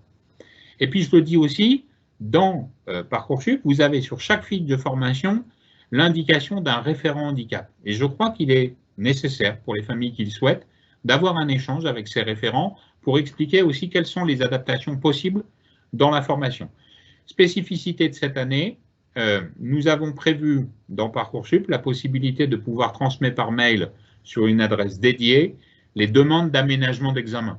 On a évoqué tout à l'heure, il y a un concours, eh bien, il y a un élève, prenons le cas, il souffre de cécité, ou en tout cas partielle, il a droit à des aménagements, d'avoir quelqu'un qui l'accompagne pour le concours, il peut faire cette demande via Parcoursup, à travers, il va pouvoir transmettre son indication.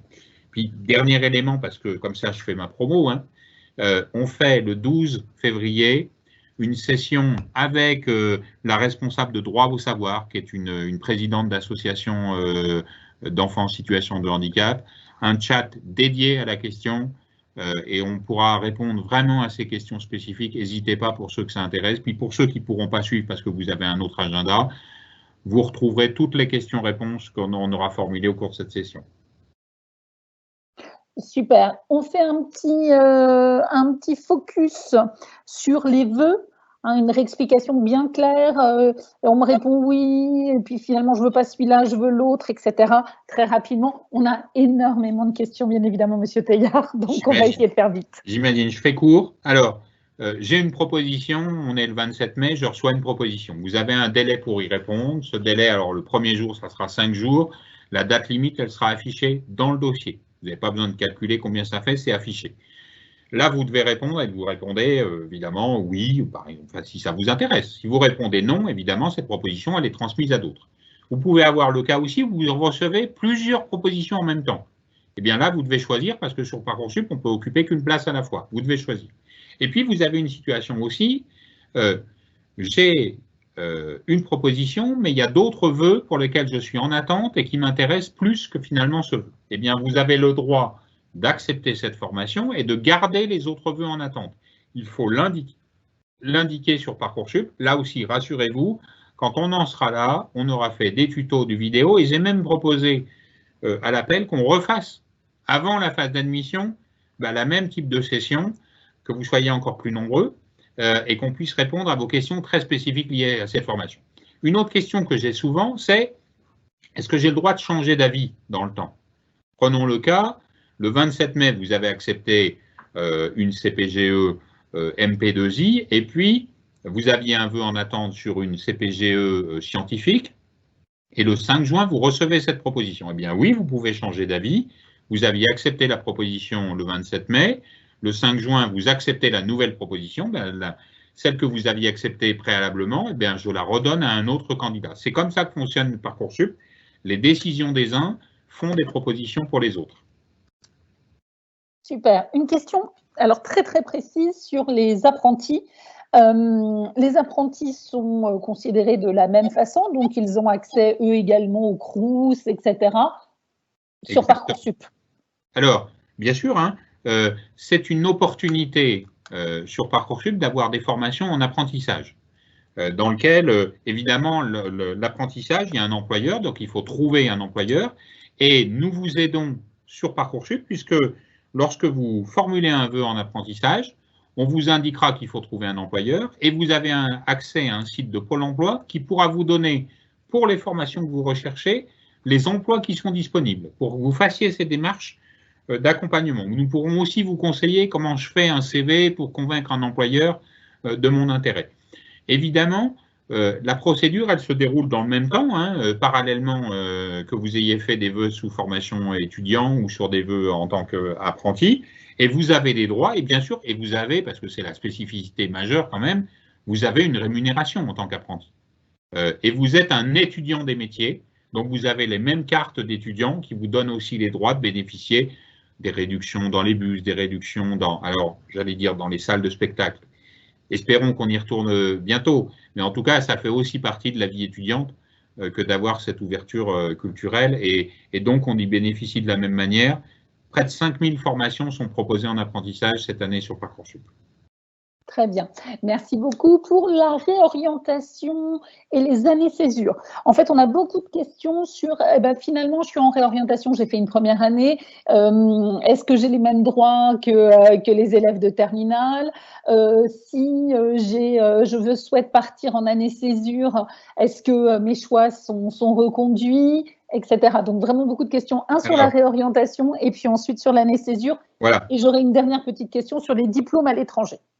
Alors, on est bien d'accord, réorientation, césure, c'est deux choses très différentes. Réorientation, est-ce que vous pouvez revenir sur Parcoursup quand vous étiez dans une première année de cycle d'enseignement supérieur et que vous voulez changer de voie? La réponse est oui. Un petit point d'alerte, c'est que ça vaut le coup d'aller quand même de toute façon tout le temps vers votre service d'orientation, dans votre université, dans votre établissement, parce qu'il peut y avoir des passerelles. Vous avez fait un premier semestre, vous avez des résultats, il peut y avoir des formations dans lesquelles vous n'avez pas besoin de repasser par Parcoursup pour obtenir une passerelle vers une autre formation. Et je crois que ça, il faut le rappeler en permanence. On n'est pas obligé d'attendre le mois de septembre.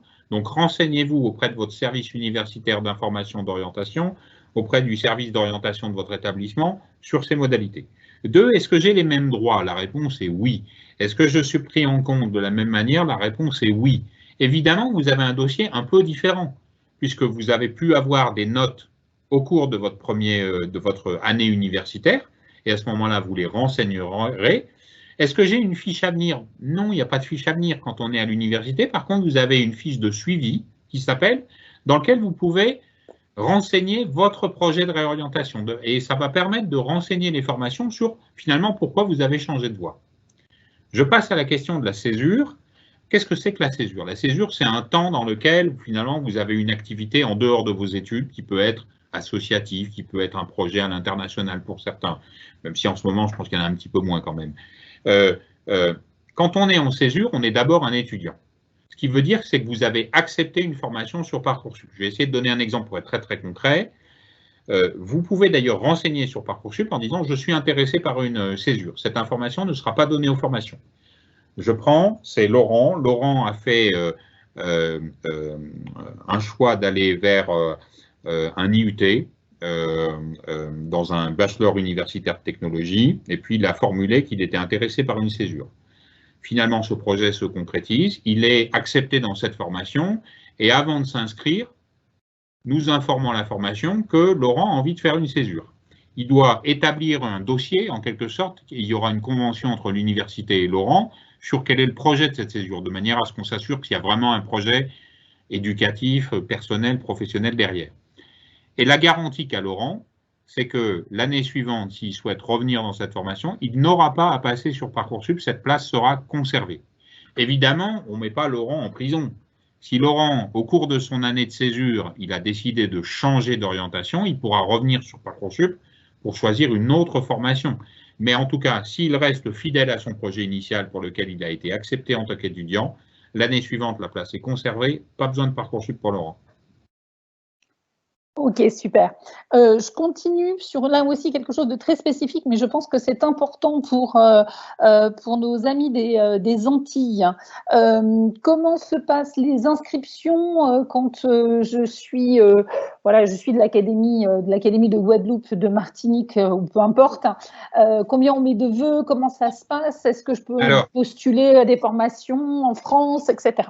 Bien sûr, bien sûr. Alors, vous êtes sur le territoire de la République, vous êtes considéré comme tous les autres élèves et lycéens de la République. Il y a même une spécificité à votre bénéfice qui va être faite, c'est, on n'a pas eu le temps de l'évoquer, mais je peux le développer si besoin, vous me direz, c'est pour les vœux dans les universités, il y a parfois des secteurs prioritaires. De manière, l'objectif, c'est que vous soyez prioritaire dans votre secteur, dans votre académie, et pas forcément dans toutes les académies. Mais lorsqu'on est un étudiant, et c'est souvent la situation en Outre-mer, imaginons que vous n'avez pas toutes les formations disponibles et vous souhaitez faire de la mobilité.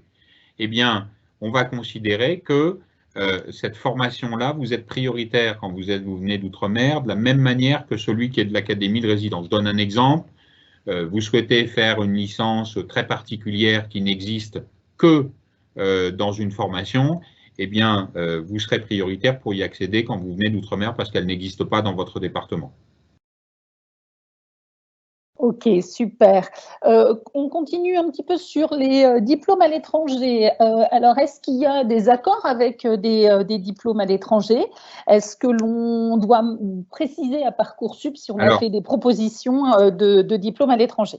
Alors, Parcoursup ne gère que les diplômes, les études qui se trouvent en France. Il peut arriver dans certains cas très particuliers, je pense par exemple l'université Dauphine, qui propose des cursus dans lesquels il y a une part qui se fait à l'étranger. Je ne sais plus si c'est à Londres, en Allemagne, mais c'est très rare. Par contre, nous, ce qui nous intéresse sur Parcoursup, c'est que vous puissiez nous dire, et vous devez répondre à cette question, c'est est-ce que vous avez un projet de formation en dehors de Parcoursup? Ça peut arriver, on n'en tiendra pas compte pour l'examen de votre vœu, mais ça nous permet, nous, de savoir s'il y a des candidats qui finalement ont d'autres projets et peut-être nous quitteront au cours de la procédure parce qu'ils seront intéressés d'abord par un projet à l'étranger. Mais les formations disponibles sur Parcoursup sont des formations qui sont sur le territoire de la République. Très bien. Alors, on continue dans les questions un petit peu plus particulières, on va dire, sur alors les anesthésies, on l'a fait, les PASS et les LAS. Donc, revenir peut-être un petit peu sur ce dernier. On sait que médecine a fait une grande révolution. Voilà, c'est peut-être pas encore très clair sur la différence entre la PASS, la LAS. Et est-ce qu'on a les mêmes chances pour réussir à la fin? Alors, ces deux voies de formation sont deux voies qui permettent d'accéder aux études de médecine. Quelle est la différence entre les deux? La formation au parcours accès santé, le PASS, c'est la formation dans laquelle, enfin, à la limite, c'est ceux qui vraiment ont envie de faire médecin et pas autre chose. C'est le cursus, c'est essentiellement un cursus pour se préparer aux études de médecine et vous avez une option à prendre, qui est une option qui n'est pas d'études médicales, mais qui est une option disciplinaire. Ça peut être sciences SVT, par exemple, c'est souvent des options scientifiques. Les LAS, c'est l'inverse. Vous êtes dans une licence disciplinaire, une licence de droit, une licence de SVT, et vous prenez une option études de médecine parce que vous avez un projet potentiellement d'y être intéressé. Quelles sont les chances de réussite derrière? Aujourd'hui, l'objectif, c'est que d'ici 2 ans, on soit à 50% aussi bien des recrutements par les PASS que des recrutements par les LAS. Aujourd'hui, le recrutement, il est un peu plus en PASS qu'en LAS pour accéder aux études de médecine. Mais quel est l'objectif aussi de la réforme? Dans toutes les hypothèses, vous avez 2 chances de tenter l'accès aux études de médecine qui vous sont données dans votre cursus. Mais ce que l'on avait constaté avec le système précédent, qui était la PACES, c'est que beaucoup de candidats redoublaient la PACES plusieurs fois et échouaient, malgré un très bon niveau, et lorsqu'ils échouaient, ils n'avaient aucun diplôme. Là, avec le sens de la réforme, lorsque vous choisissez, vous pouvez très bien, je vais prendre le cas, vous faites une passe avec une option SVT. Si vous réussissez votre année en termes d'études, mais vous n'accédez pas aux études de santé parce que vous n'avez pas été sélectionné, eh bien, la 2e année, vous basculerez automatiquement sur la licence de SVT, une licence disciplinaire, ça veut dire qu'on aura enregistré que vous avez réussi votre première année et vous aurez, soit à la fin de la 2e année, soit au fin de la 3e année de votre licence, la possibilité de retenter l'accès aux études de médecine. Là aussi, sur la page d'accueil de Parcoursup, vous avez une rubrique spécifique sur accès aux études de santé. N'hésitez pas à la consulter, il y a des infographies qui disent avec des visuels exactement et sans doute peut-être encore mieux que ce que je viens de vous dire. Super. Et on en arrive à la fin, Monsieur Teilhard. Je ne vous dis pas la quantité de questions auxquelles nous n'avons pas encore répondu, mais on a bien noté qu'on referait un webinaire ensemble. Et puis, on pourrait également aller sur les chats que vous proposez. Une dernière question, simplement sur les personnes qui sont en situation de handicap et particulièrement malentendants. Voilà, tout Parcoursup est accessible à ces personnes qui sont en situation de handicap. Je pense entre autres aux vidéos, aux petits tutos, etc. Le site d'information est accessible à 98%, c'est-à-dire que vous pouvez, toutes les informations sur Parcoursup ont été rédigées de manière à ce que ce soit le plus accessible possible.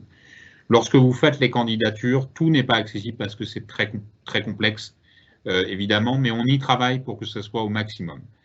Mon conseil en permanence, c'est lorsque vous avez une difficulté, n'hésitez pas à vous rapprocher de votre professeur principal, de vous rapprocher de votre chef d'établissement, y compris dans la messagerie contact, que j'ai aussi. Il faut le dire parce que notre engagement, c'est que chacun puisse être mis en mesure de renseigner, de formuler des vœux.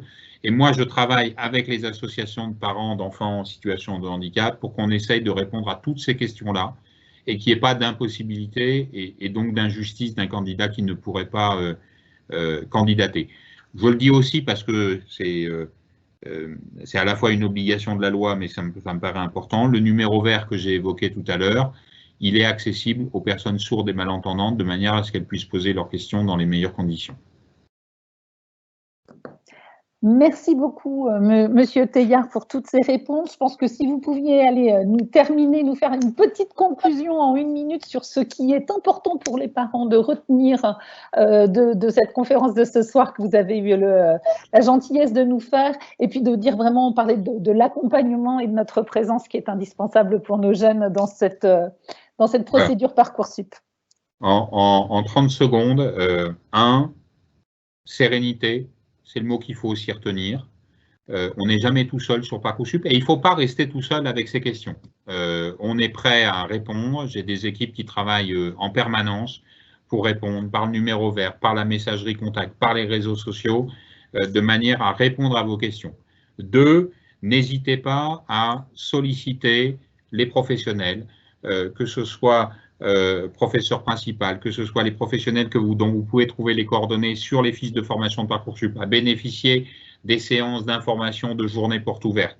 Retournez-vous aussi, et c'est le cas de ce que fait l'appel, à vos associations pour faire remonter les questions. Moi, au-delà de ce temps-là que nous avons ensemble, avec grand plaisir, on interagit en permanence pour essayer de régler des questions qui se posent. Donc, on est là aussi au fil de l'eau pour essayer de répondre au maximum à vos questions. Et puis 3, j'allais dire, ne vous limitez pas non plus, parce que l'autocensure est souvent quelque chose aussi qui pénalise certains élèves qui n'osent pas. Sur Parcoursup, on peut oser parce qu'il n'y a pas de hiérarchie entre les vœux et chaque vœu est examiné de manière indépendante. Donc, on a le droit d'hésiter, on a le droit de ne pas savoir si on met, mais ça ne vous coûte rien de faire un vœu, il sera examiné. Et je crois que voilà, c'est ça, sérénité. Alors, je ne sais pas si c'est le mot audace, mais en tout cas, ne vous bridez pas. Et puis, ne restez pas seul, posez vos questions. Notre objectif majeur, Parcoursup, ce n'est pas un outil et simplement une plateforme mécanique d'un algorithme qui décide de tout. Ce sont des vrais gens, ce sont des vrais accompagnements, des collègues qui, comme moi, passent du temps et avec beaucoup d'attention à la situation des élèves. C'est notre préoccupation d'être bienveillant et d'être à l'écoute. Voilà. Merci. Merci beaucoup, Monsieur Jérôme Teilhard, pour votre grande disponibilité parmi nous. Ces informations que vous nous avez données, elles sont précieuses pour les familles qui étaient connectées aujourd'hui, mais même celles qui auront l'occasion de voir le replay de ce webinaire. Cela permet de donner des repères en fait aux familles pour qu'ils soient véritablement des parents éclairés, en capacité d'accompagner les jeunes. Et dans la sérénité, je retiens ce mot qui est important. Il ne faut pas rester seul et il ne faut pas hésiter à solliciter les relais qui sont mis à la disposition des familles. Je retiens donc tout particulièrement votre page d'accueil Parcoursup à la disposition de tous les services numériques que vous avez cités, notamment les réseaux sociaux. Nous gardons en mémoire le chat du 12 février pour les élèves en situation de handicap. Ça y est, je crois que c'est noté dans les agendas. Tous les webinaires que l'appel met en place ont vraiment pour objectif de former nos services information conseil aux familles, d'ajuster le niveau d'information donc des élus et des salariés qui accompagnent les familles et les jeunes.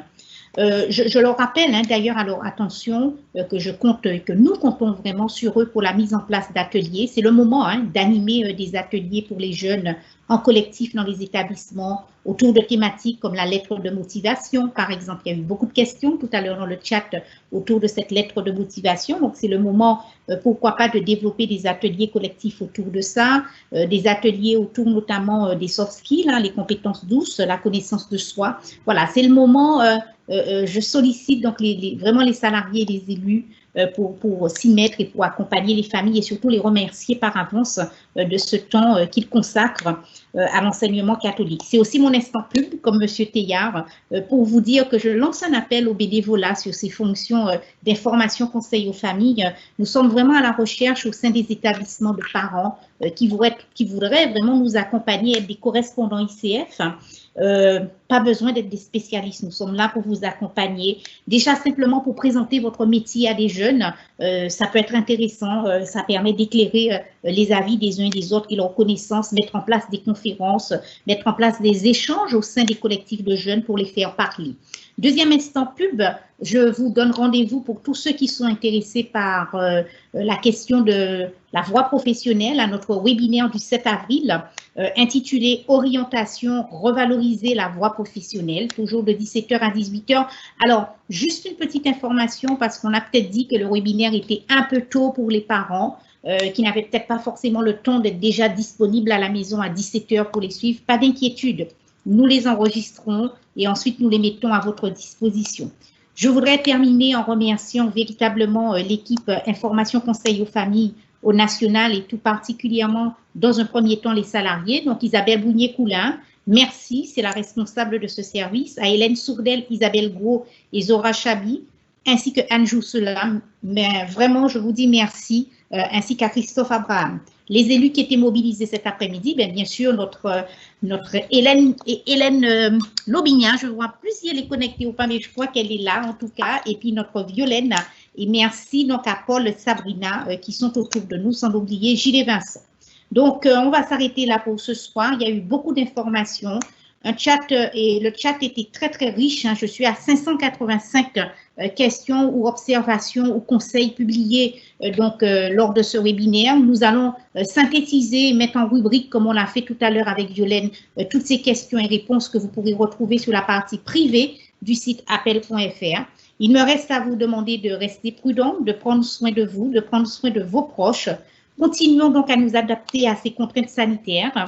Et puis, bien sûr, les services information conseil aux familles restent à votre disposition et ce, à tous les échelons. Merci, M. Théillard, merci à tous et bonne soirée.